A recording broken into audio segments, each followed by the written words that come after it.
Welcome to Cashflow Diary, a podcast where we discuss business, money, real estate, and the sharing economy. As a full-time real estate investor, entrepreneur, and all-around problem solver, I have had the privilege of developing individuals into powerful business owners. And today, the focus turns towards you. Our mission is to help you build your real estate empire by leveraging strategies to grow yourself, your mind, and your wallet. Let's get started.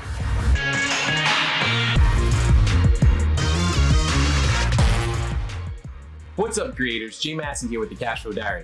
I've had the privilege of serving more than 3,000 guests and completing more than 1,000 reservations using sites like HomeAway, Booking.com, Airbnb, and others. I share with you how to grow your cash flow using real estate and the sharing economy.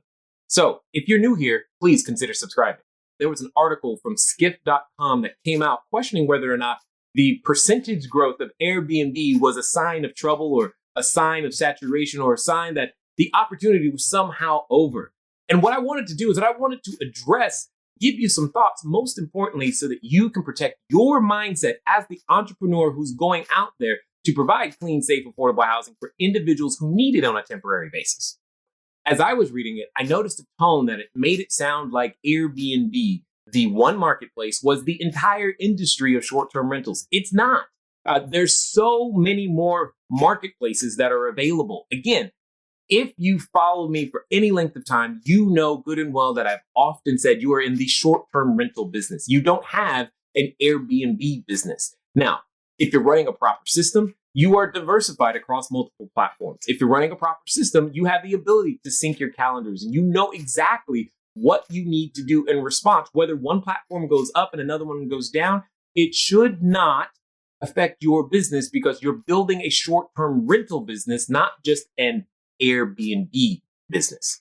I should also state that this is another reason why you should run your business with business systems that span multiple property types and multiple platforms, because you don't want to have a weakness in your business system. That is what is known as a single point of failure. Single points of failure would totally crash your business. Just think about it. Would you get on a plane? Let's pretend you're going to travel somewhere, okay? Would you get on a plane if it only had one wing?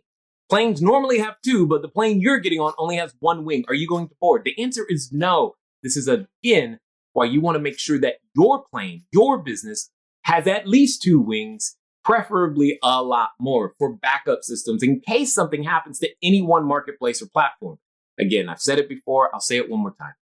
Short-term rentals are not new. It's not a fad. It's not a trend. It's been around for a very long time, all the way back to the Civil War times when banks used to make sure that there was a separate house on the property so that the person buying the property had enough income to pay for it. Number two, inside the article, they bring up something that is very valid: privacy and security. They're saying that one of the main concerns for guests is privacy and security. And they're 100% right. They should be concerned. This is what I've said time and time again. You cannot have that which is convenient also be secure. They're on two opposite ends of the spectrum. Here's what I mean. By default, if it's convenient, that means you got quick, easy access. It's not complicated in some cases. It's just really easy to do. If it's secure, there could be multiple steps, verifications, all these other things which are perceived to be inconvenient. Well, depending on the business system you're running, you either have a very convenient system or you have a very secure system. I prefer a secure system. Having grown up a military kid and been all over the globe, one of the things the military, or living on military bases, that you get very, very used to is many levels of security. I mean, just think about it. The TSA, when you travel again, they're not convenient, okay? They're not convenient, but they're there as an extra measure of security.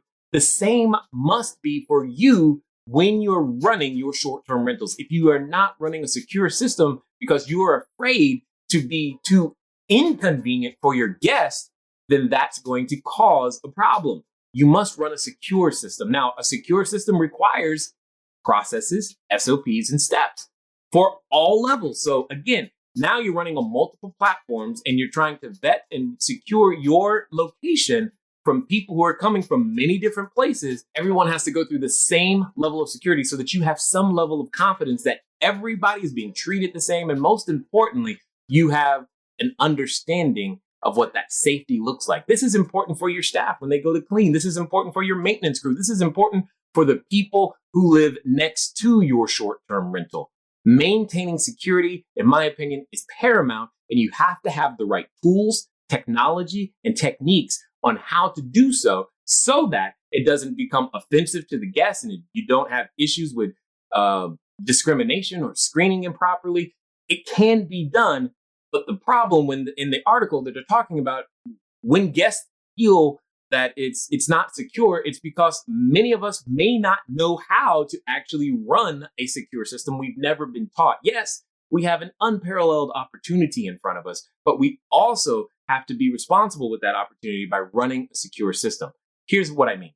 We cannot just give a keypad code. A keypad code, while it is convenient, it is by default not secure. Because can that keypad code be shared? That's the first question you have to ask yourself.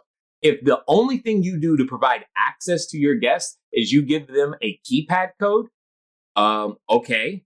How many people are going to be there? Who are they sharing that with? You may not know. You have to have procedures in place to make sure that you know if a keypad code is used, who entered that particular code. One of the things that we've been able to do is we actually assign a code to each individual person, but not only to each individual person, but honestly to each individual cell phone. It's hyper inconvenient when you have a guest who has multiple people, but it is by far secure. We know who opened the door, how many times they opened the door, when they opened the door, did they use their phone, did they use their keypad? We've got pictures of them. At the end of the day, you have to run a secure system. Now let's talk about growth, because that's the next thing that they mentioned in the article. Well, growth, first of all, the way the article is writing about it is kind of misleading because it's measured as a percentage. So what's 1% of a trillion? 1% of a trillion is still a big number, whereas 25% of 100,000, wow, 25% growth. It sounds like it's big, but it really isn't. The numbers are smaller. Just because they're the biggest one doesn't mean that they're in trouble. It doesn't mean that your opportunity is gone. It just means they're bigger now. By default, what ends up happening is that the larger the number at the bottom, the smaller the percentage growth. It gets difficult to maintain that percentage growth over time, but that it doesn't mean that there aren't more listings at play. Here's what I do know.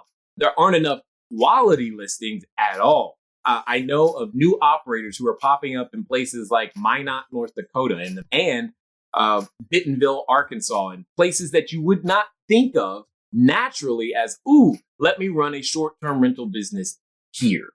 Now, at the beginning of this video, I told you that I was going to tell you what was really going on behind the scenes. In essence, I want to tell you what game is really being played. Understand, hotels have a place. OTAs have a place. We can all get along, but the game that's being played is how can we slow them down? When you're the incumbent inside of an industry and you see the newcomer who is coming and they're coming hard and fast and they've got a better, more efficient system than you, you have to play the game of how can we slow them down while we catch up? And they do that two ways. They play it out in the political world, which you've seen, and then they play it out in the media, again, which you've seen. These things will continue to come. Here's my point. That doesn't lessen your opportunity. You, the entrepreneur, still have an opportunity if you're willing to take advantage of it. There are some headlines you should completely ignore. What we've got to do is we've got to be that Berean. We've got to dig deeper. We got to understand what's behind those headlines, because in my experience is that demand for quality units that are run well is really, really high. And understand this is a review-based business. So you can see the difference between a quality unit and a quality operator versus a non-quality part-time operator who's just hoping to get some money now and again. Whether you're part-time or full-time, you've got to run a quality system all the way through in order to make it happen. Do I think the opportunity is saturated? No. In fact, I think it's barely begun.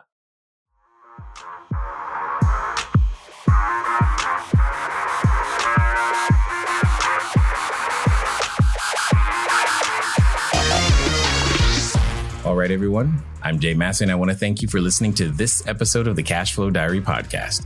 If you'd like to keep the conversation going, head over to CashFlowDiary.com to sign up for our email list. Check out all of the links and resources in the show notes. Thank you again. Until next time.